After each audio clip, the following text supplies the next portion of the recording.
How many times can a person get tugged? Well, we have found the limit at extratug.com, where you can see exclusive content that I say dirty things in. Go check it out. Santa. Every child's first introduction to the fact that your parents will lie to you and manipulate you for almost no reason. Once you pass the age where it's socially acceptable to believe in such a concept, it's hard to deny that the whole Santa thing is a bit weird. A comically obese tracksuit wearing man sneaks into my house despite the locks and alarms and places boxes around the building. That doesn't seem festive. That seems like a reason to call the bomb squad. Santa is the ultimate mascot of the holidays, beating out such luminaries as Schmelf the Hanukkah elf and Kwanzaa. That is a relatively controversial win over the competition, seeing as Santa also dethroned the original Christmas mascot, you know, Jesus. Imagine throwing yourself a birthday party and you invite everyone over and your fat uncle shows up giving gifts to everybody except for you. It's kind of like a huge dick move. And I mean that in a bad way, huge dick move, not like it's not a good thing. And around the holidays, you cannot even attempt to try and escape from this tubby He's on soda cans, he's hanging out with the M&Ms, and he's walking around every mall in these United States of America. I mean, you'd have to go to a mall to see him, which no one has done since like 2009, but the concept still stands. But the origins and mythos surrounding Santa Claus are shockingly weird for such a notably innocent character. And this channel wouldn't be what it was if I didn't spend my time harshly shit-talking something that most people find innocuous, and we're not gonna stop that trend today. So hop in the sleigh and get lodged in the chimney as we look at everything weird about Santa Claus and why he kinda sucks a little bit. I personally have been very outspoken about my poor diet. I'm not proud of my diet, but it's generally due to my overall sense of laziness. I do not want to put the time in to cook a meal for one and then clean up all the pots and pans and dishes. The output to input ratio is not there and I cannot do it. And also, I'm a terrible cook. I know how to make like 3 things and they're all pretty mid. But what if I told you that you could get chef-prepared meals, never frozen, shipped right to your door and ready to eat in 2 minutes? Oh, you already know about Factor? You already know about their ready-to-eat meals, chef-prepared, and they're fantastic because you watch my videos and I've talked about them before? Well, I'm gonna still talk about them because they pay me to, but it's gonna be fantastic. As I said, Factor makes healthy, delicious meals and sends them to you with a flexible subscription plan. They have tons of options, including Keto, Calorie Smart, Gourmet Plus, and several others. I did an ad for them last year, and I'm still subscribed to them because, honestly, it's really convenient, and also, I can't believe how delicious the meals are, even though they're healthy. I always attribute healthy things to taste bad, but they figured it out. It's delicious. Plus, all you gotta do is pop them in the microwave, and they're done. No cleanup. Just, yeah, I'll take 1,000 of these, please. These yummy, yummy treats. And it's not just dinner options. They also have, like, breakfast options and smoothies and delicious midnight snacks. They do a good job. They try hard to make sure you don't get bored with what they bring to the table, and they got new stuff every week. So if any of this entices you, head to factor75.com or click the link below and use code BIGTUG50 to get 50% off your first Factor box. And also you get 20% off your next month of orders. So that's again BIGTUG50 at factor75.com to get 50% off your first box plus 20% off your next month orders. So that's a whole bunch of things you're getting. I enjoy this service. It caters to every aspect of my broken life. Thank you, Factor, for making things easier and healthier for the laziest person on earth. So the strange Santa Claus origin story has been manipulated over the years thanks to things like children's books and Tim Allen and whatever the Rankin and Bass was doing in the 60s and 70s. I actually just watched Santa Claus is Coming to Town for the first time since my childhood, and it's a lot. It's a lot, that movie. Like, poor animation and superfluous music numbers aside, there is a strange lack of Jesus in the story for most of it, followed by a sudden 3-minute concentrated dose of Jesus out of nowhere, and then back to no Jesus at the end. It was some pretty serious sensory whiplash for a holiday classic. But the real origins of Santa are based on a Greek bishop from 1,000,000 years ago who was famous for giving gifts. That's right, Santa's real last name is Clausidopoulos, and he enjoys cookies wrapped in olive leaf. One of this Greek bishop's biggest flexes was throwing a super devout Christian dude a pity dowry so his daughters could avoid working as prostitutes. How Christmassy, how always charitable, the old Saint Nick. Then, because humans can't help but, muddy the waters of the narrative over thousands of years, the story gets a little bit more complicated. By the 15th century, the bishop's story was mashed up with a few other versions of an old guy who made Jesus' birthday all about himself. And also, adding to the shit show, the Christmas time around the year became known as hog season. And yes, it involves pigs and penises. Historically, this is where it was common in Old England to gorge on food and beer and have wild sex, as long as you weren't one of those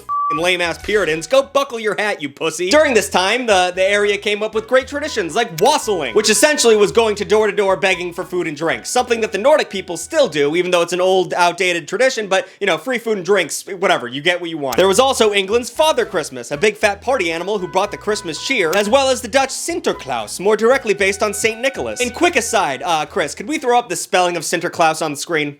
Thank you. The Dutch are a ridiculous people. Eventually, the Dutch name was translated to English phonetically as Santa Claus, which personally I love. Not in like a, it's a good thing they did that kind of way, just like nothing makes me laugh harder than like a white guy showing up to a place and just trying to sound out whatever the f***'s going on around him. Like a Dutch guy came up to an Englishman and said, Sinterklaas, and the English guy was like, Santa Claus? I think he said, write Santa Claus down, make that what the word is forever. What is this video about? Right, Santa. Okay, so with all these fun traditions boiling up over time, the Christmas season slowly became somewhat of a class war, which is a weird left turn. The wealthier people wanted the poorest to stop treating Jesus' birthday like an orgy where everyone is eating giant turkey legs and instead focus on a quieter family-focused celebration. And while all that was going down, finally, a fellow named Washington Irving hit the scene. Irving created a fleshed out version of Santa that we would all come to be familiar with in a satirical book about New York Dutch culture. And we all know this book as The Night Before Christmas. And actually, the book is called A Visit from St. Nick. I'm not gonna blame you for not knowing that. I didn't know that before I researched it. But in the book, the Christmas feast included presents, the stockings, all the wholesome shit. And also, Irving wrote that Santa was a fatty who smoked a gigantic pipe to calm his upset tummy, which I think was a stereotype of New York Dutch at the time. So it's just crazy that what we think Santa is today is just from a guy talking shit about a group of people he thought was annoying. It's like a racist.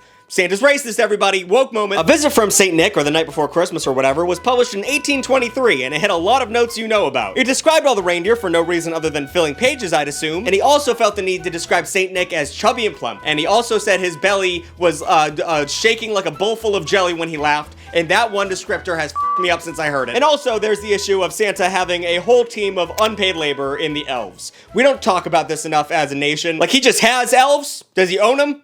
What's going on here? Like, I don't want to overthink the concept of Santa. It's for children, but even children have some semblance of a sense of, you know, fairness. The only way I can assume this isn't wrong is if the elves are bred to work. Like, in the sense of, like, you know when you have a farm dog, like an Australian Shepherd, and if it doesn't work on a farm, it's gonna get really upset. So, like, maybe the elves need this. Maybe they need to make toys all the time or they'll start getting depressed. But also, like, the elves can talk. So, like, I assume they can, if they were upset, they would say something, right? I feel like Santa wouldn't be upset if they tried to unionize or, you know, let their feelings be heard to the big Santa himself. I'm sure Santa believes in unionization and democracy. You know, I'm sure he's not sending the lippiest elves to the forever shed in the back of the factory. I'm sure he's cool about all this. Actually, now that I'm looking closer, it says in The Visit from St. Nick that Santa himself is an elf. He is an elf.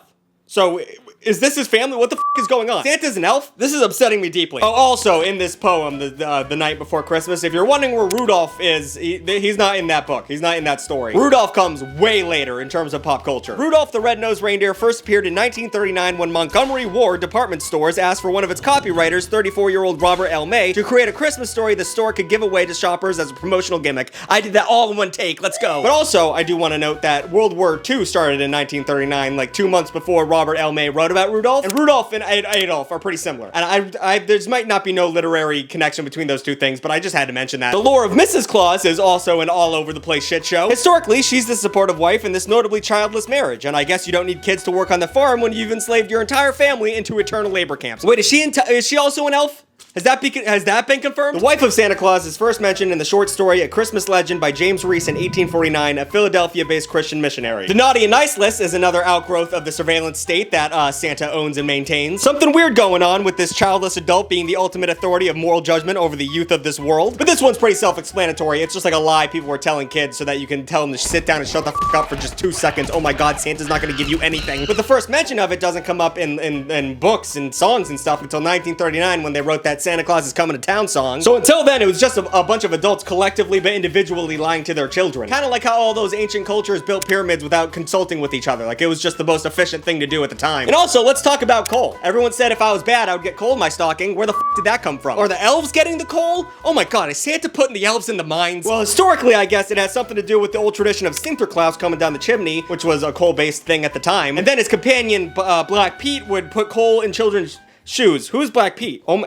f***ing god, is that real? Oh, they're still doing this in places. They're still making their faces. They're still...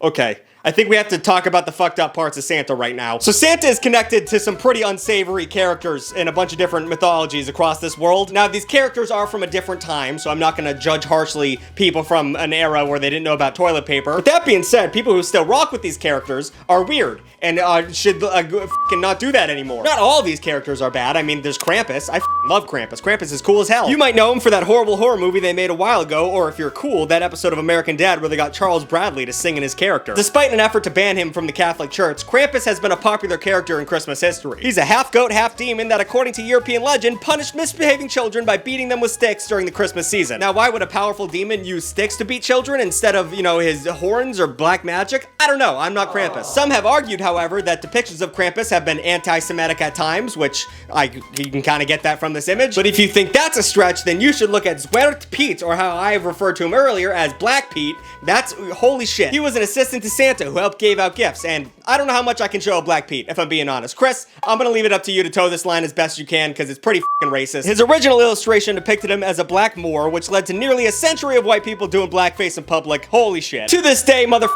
in small European towns are blackening their faces in celebration of Black Pete and just watching their future politician careers crumble before them. I also have to mention farmhand Rupert, a Germanic folklore figure known for beating and abducting disobedient children. Actually, like a majority of Santa's side characters are mostly about f***ing up kids, now that I'm looking at it. La Befania, a Spanish witch who eats kids. Marie Louise, a horse skull that walks around nipping at children, which is f***ing crazy. And then we have Grilla. Not gorilla, Grilla. Does anyone understand that reference? I do. I understood that reference. Whatever, this parade of freaks was obviously serving as a foil to the benevolent, jolly old Saint Nick. He obviously assembled a gallery of rogue child abusers to make himself look better. And I think we should tally that up as another mark against Santa Claus and all the crimes he's committed throughout his lifespan. Literally nothing about Santa Claus makes sense, but to the kids who just want gifts, does any of that really matter? When you think about it, no holiday mascot makes sense. I mean, the Easter Bunny is a dangerous cryptid. At the end of the day, Santa is so ridiculous that I feel like most children figure out he isn't real by the age of like 6. And then for the rest of their adolescence, they have to keep up appearances and believing in this dude so they still get free shit around December 25th. Did you believe in Santa as a kid? When did you stop believing in him? Write it down in the comments down below so I can boost my algorithm and also read all the comments when I realize I asked a question at the end of this video at 2 a.m. a week from now in my underwear. Like, comment, and subscribe. New videos every Saturday and Wednesday, and thank you for the Extra Tuglets for supporting me over at extratug.com. Head to extratug.com to find out all the goodies you're missing out on, as well as videos that I can't post on YouTube because they're so dirty and raunchy. Thank you so much. I need to fill time while the names go up because there were way more names than I ever expected. There's so many people that are flying across this screen right now, and I thought it was gonna be like a 5-person thing. Have a good one, everybody.